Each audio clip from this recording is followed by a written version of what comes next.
power. So God created man in his own image. And God blessed them, and God said unto them, Replenish the earth, and subdue it, and have dominion over the fish of the sea, and over the fowl of the air, and over every living thing that moves upon the earth. Genesis 1:27-28.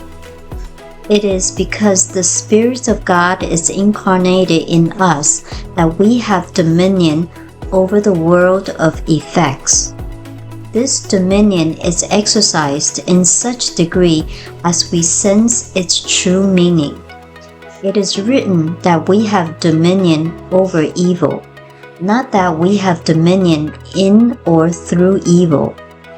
Spiritual dominion is exercised only as we rise above that which denies the divine goodness.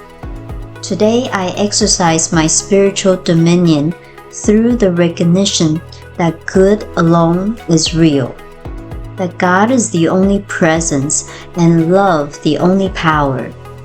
Today I rise above the sense of separation into a consciousness of my union with good.